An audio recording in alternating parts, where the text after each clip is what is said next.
تو یہ جو آپ نے تھاٹس لکھے، یہ جو آپ نے جو جذبات بیان کیے غازی آباد کے مشاعرے میں اپنی غزل کے ذریعے، تو واقعی آپ اس وقت ظاہر سی بات ہے ایک نوجوان تھے، بوڑھے تو اب بھی نہیں ہیں تو اس وقت جب آپ ایک نوجوان تھے تو وہ جو رومانیت سے بھرے آپ کے جو جذبات تھے آپ کی غزل میں، تو واقعی آپ محبت کا شکار ہو رہے تھے یا محبت میں کسی کی گرفتار ہو رہے تھے، یا ایک نوجوان کی جو فیلنگ ہوتی ہیں اس کو آپ نے اپنی غزل کے ذریعے بیان کیا تھا؟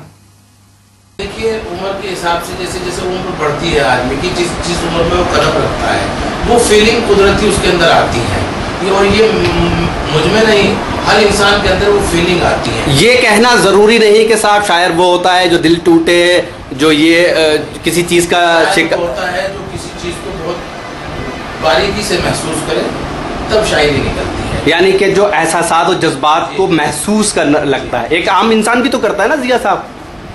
جیسے کوئی اسٹوری سامنے آئی، کوئی ہم نے کتاب یا رسائل کوئی ہم نے پڑھا اور وہ ذہن کے اندر پیوست ہو گیا اور وہ دل و دماغ پر اتنا چھا گیا، تو اس کے بعد میں جو شاعری نکلتی ہے اس کے اندر اس کے جو اثرات ہیں وہ دکھائی دیتے ہیں کہ یہ شاعری کس موضوع پر کہی گئی۔ تو ضیاء باغپتی صاحب، وہ جو آپ نے پہلا مشاعرہ پڑھا غازی آباد میں، وہ جو غزل پڑھی، تو اس وقت کا منظر بیان کیجئے گا، کس نمبر پہ آپ نے پڑھا اور کس طرح کے لوگوں کے تاثرات تھے، یا آپ کی غزل جو لوگ سن رہے تھے ان کا کیا رد عمل تھا، کیا ایکشن تھا؟ اور میں سمجھتا ہوں کہ وہ جو لمحے ہیں وہ آپ زندگی بھر یاد رکھیں گے۔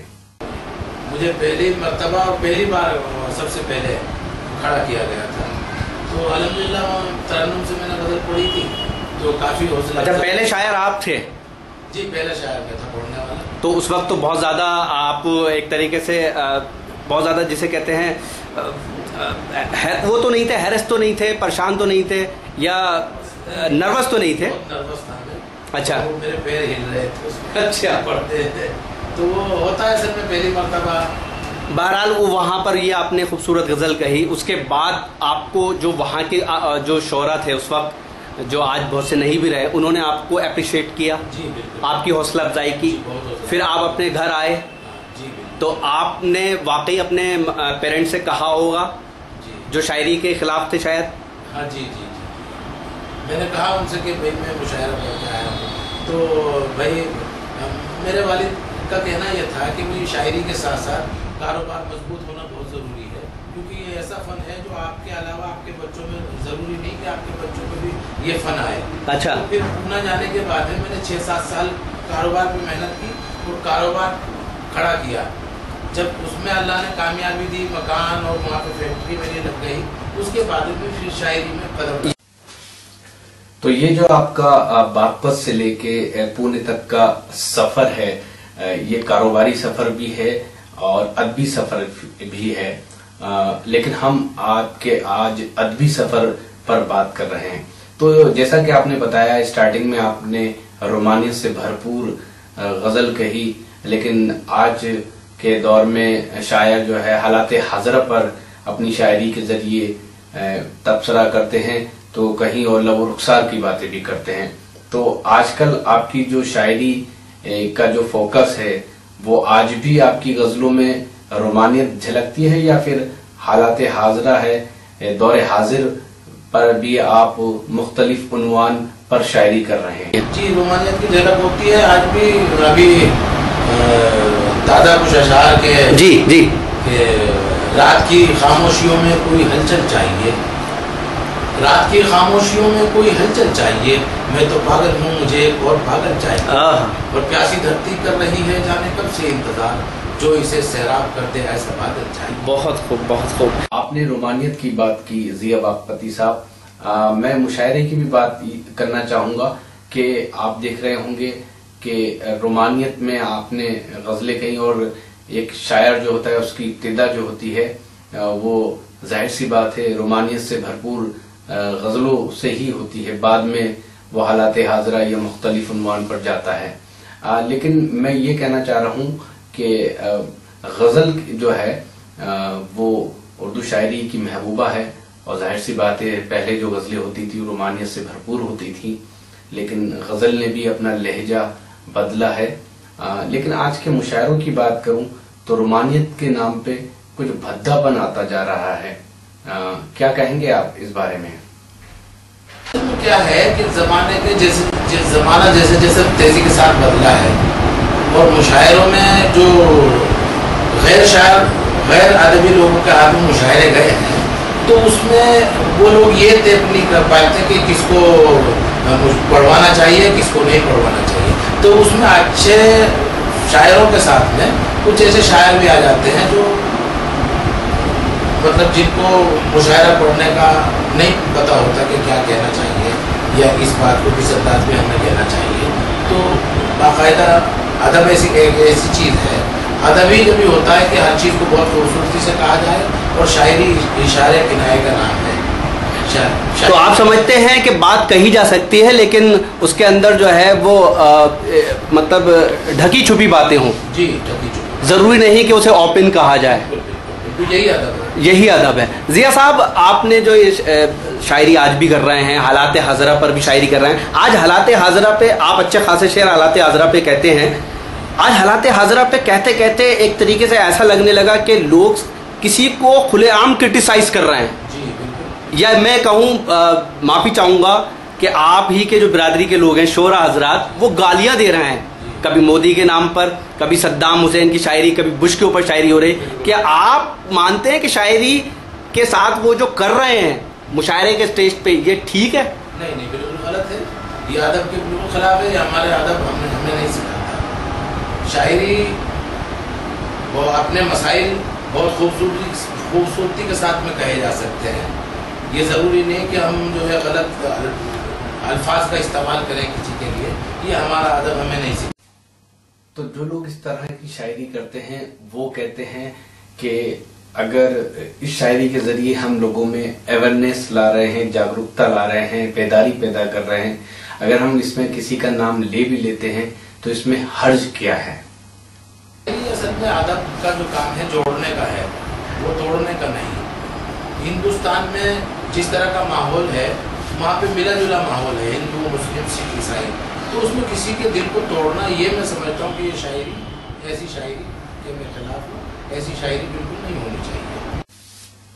تو ضیاء صاحب، جیسا کہ آپ نے بتایا کہ آپ نے بہت سے شعراء کو پڑھا ہے، تو آپ کی جو شاعری میں کس کی جھلک رہتی ہے، کس شاعر کی جھلک رہتی ہے، یا پھر آپ وہ کون سے شاعر ہیں جن کی زمین میں آپ بھی جو ہے وہ شعر کہہ دیتے ہیں؟ جی، غالب کو پڑھا ہے، میر کو پڑھا ہے، اقبال کو پڑھا ہے. جی. ابھی راحت صاحب کو بھی میں پڑھا. ابھی نے جو ابھی کے جو شخصیات ہیں، ادبی شخصیات. تو آپ کو کیا لگا کہ آپ کی شاعری میں کن شعراء کی جو ہے سوچ و فکر جو ہے وہ زیادہ حاوی ہوئی، خود آپ کی نظر میں اگر بات کریں تو؟ ایسا ہوا کہ ہمارے استاد نے ایک بات یہ بھی بتائی تھی کہ کسی کو شاعر کو آپ پڑھیں تو فوراً شعر مت کہیے. تو اس سے یہ ہوتا ہے کہ وہ چربا ہو جاتا ہے، وہ آپ کے ذہن پہ چھا جاتی ہے وہ بات، اور اس بات کو آپ کہہ دیتے ہیں اپنے طرف سے. لیکن آپ اس کو گیپ دے کے شاعری کرو. جس وقت آپ اس کو پڑھ لیں تو اس کو گیپ دے کے شاعری کرنی چاہیے. ہم نے جو پڑھا ہے تو ہمارے ذہن و دماغ پہ وہ حاوی رہتا ہے، تو اس کو ہفتہ 10 دن کا گیپ دے کے شاعری کرنی چاہیے. تو کون سے آئیڈیل شاعر ہیں آپ کے؟ ابھی مشاعروں کے جو شاعر ہیں آئیڈیل شاعر، ان کو نہیں، میں مشاعروں کی بات نہیں کر رہا، میں اوور آل بات کر رہا ہوں. ایک جنرل سوال ہے آپ سے. غالب، اقبال. اچھا اچھا. میر کو بھی میں بہت پسند کرتا ہوں، لیکن زیادہ تر میں ان کو غالب کو اور اقبال کو ہی پسند. غالب اور اقبال تو دونوں کی سوچ و فکر بہت جدا ہے، لیکن پھر بھی آپ ان کو پسند کرتے ہیں. الگ الگ ہونی چاہیے، موقع محل کے حساب سے شاعری کرنی چاہیے. شاعری ایک ہی طرف جانے کا نام نہیں ہے، ہر موضوع پہ شاعری کرنی چاہیے، الگ الگ طریقے سے شاعری کرنی چاہیے. کچھ لوگ ایسے ہیں، میں نام نہیں لے رہا، کچھ لوگ ایسے ہیں جو علامہ اقبال کی شاعری کو جو ادبی شاعری کہتے ہیں اس سے خارج کرتے ہیں. کیا آپ تو ان کے شیدائی رہے ہیں، تو آپ مانتے ہیں اس بات کو؟ انقلابی شاعر ہے اور انہوں نے ہر بات کو بڑی خوبی سے، آپ ان کی شاعری دیکھیے گا، انہوں نے پوری عمر تبلیغ کی ہے دین کی شاعری ہے اور قوم کو جگانے کی کوشش کی ہے۔ ضیاء باغپتی صاحب، آپ کے لیے شاعری کی کیا اہمیت ہے، کیا امپورٹنس ہے؟ دل کا سکون ہے، آنکھوں کا سرور ہے، یا انٹرٹینمنٹ ہے، یا اپنے جذبات کہنے کا ایک ذریعہ ہے؟ جی، سکون ہے، اور یہ مسلسل میرے خیال میں 30 برس ہو گئے، اور وہ مجھے بہت سکون ملتا ہے، اور جس وقت میں شعر کہتا ہوں مجھے بہت خوشی ہوتی ہے کہ میں نے کچھ لکھا ہے اور وہ لوگوں کو پسند آیا۔ تو ضیاء باغپتی صاحب، ایسے بہت سے لوگ ہوں گے جو آپ کی گفتگو سن رہے ہوں گے اور ان کے دل میں بھی کسک ہوگی کہ وہ شاعری کی دنیا میں آئیں، یا وہ کچھ کہتے ہوں گے تو ان کو ایک پلیٹ فارم نہیں ملتا، مشاعروں کے اسٹیج تک وہ نہیں پہنچ پاتے، یا پھر ان کے دماغ میں یہ چل رہا ہوتا تو کسی طرح سے مشاعرے کے اسٹیج تک وہ پہنچے اور کچھ شعر کہہ کر یا ایک آدھ غزل کہہ کر وہ لائم لائٹ میں آ جائیں گے۔ تو کیا کہیں گے آپ ان؟ نہیں، جو مجھے میرے استاد نے حکم دیا ہے، مشورہ دیا، میں ان کو وہی مشورہ دینا چاہتا ہوں کہ وہ مطالعہ کریں زیادہ سے زیادہ اور اساتذہ کو پڑھیں، مطالعہ کریں، اسٹڈی کریں یعنی۔ لیکن کہا یہ بھی جاتا ہے کہ شاعر جو ہوتا ہے وہ گاڈ گفٹ ہوتا ہے۔ اب ضروری تو نہیں جو کوئی ماں کے پیٹ سے پیدا ہو اور اسے ردیف اور قافیے کا گیان ہو یا جانکاری ہو، تو اس کانٹیکٹ میں بات کہنا چاہ رہا ہوں کہ اگر کسی کوئی تھاٹس ہی لکھتا ہے تو آپ اسے شاعر، مطلب شروعاتی دور میں شاعر مانتے ہیں؟ جی، جو شاعر ہوتا ہے وہ بچپن سے اس کے اندر وہ جمس ہوتے ہیں۔ شاعر، ایک پرانی کہاوت ہے کہ شاعر بنتا نہیں، شاعر پیدا ہوتا ہے۔ تو میرے خاندان، میرے خیال میں 7 پشتوں میں کوئی شاعر نہیں ہے، یعنی کہ وہ لوگ بھی آگے جا کے شاعر ہو سکتے ہیں جن کے اندر کچھ نہ کچھ لکھنے کا جذبہ ہے۔ وہ الگ بات ہے کہ انہیں اچھی رہنمائی کی ضرورت ہو۔ ضیاء باغپتی صاحب، مشاعروں کی دنیا جو ہے بڑی عجب اور غضب دنیا ہے۔ یہاں پر جو ہے ایک طریقے سے گلیمر کی دنیا بنتی جا رہی ہے، اور آپ بھی اس کا ایک حصہ ہیں۔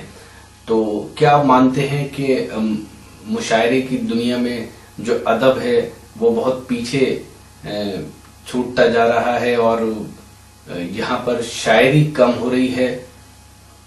ایسا نہیں ہے، اور مشاعرے میں چند شاعر ایسے آتے ہیں جو غیر ادبی طور سے اپنا کلام پیش کرتے ہیں، لیکن زیادہ تر جو ہمارے معروف شخصیات ہیں اس وقت، تو کوشش یہی کرتی ہے کہ ادب کے دائرے میں ہر بات کہی جائے اور کچھ نہ کچھ سیکھنے کو ملتا ہے شاعروں سے۔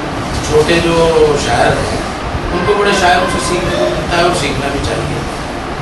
تو میں کہتا ہوں کہ پوری طور سے کسی بات کو خارج کرنا یا کسی بات کو ماننا وہ میرے حساب سے غلط ہے۔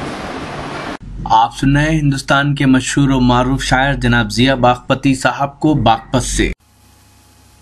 تو ضیاء باغپتی صاحب، آپ نے ادب کو سیکھنے میں اور ادب کو دوسروں تک پہنچانے میں کافی محنت کی ہے۔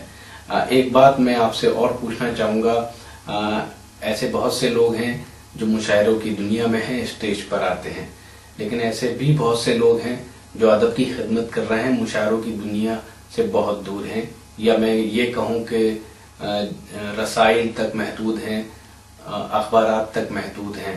تو ان دونوں کے بیچ ایک بحث چل رہی ہے، یعنی ان لوگوں کے بیچ جو مشاعرے کی دنیا میں ہیں اور ان لوگوں کے بیچ جو مشاعرے کی دنیا میں نہیں ہیں لیکن رسائل، اخبارات کے ذریعے یا لٹریچر کے ذریعے اردو کی خدمت کر رہے ہیں، ادب کی خدمت کر رہے ہیں۔ تو وہ لوگ جو رسائل تک محدود ہیں، ان کا کہنا ہے کہ مشاعروں سے کوئی اردو کی خدمت نہیں ہو رہی، لیکن جو مشاعروں میں شاعر ہیں وہ اسٹیج پر آتے ہیں اور کہتے ہیں کہ مشاعروں سے اردو کی خدمت ہو رہی ہے۔ تو آپ کیا سمجھتے ہیں اس بارے میں؟ نہیں، ایسا نہیں ہے، مشاعروں سے اردو کی خدمت نہیں ہو رہی، ایسا نہیں ہے۔ مشاعروں سے ایک جذبہ پیدا ہو رہا ہے، اور جو الفاظ لوگوں تک نہیں پہنچتے عام طور سے پڑھنے لکھنے میں،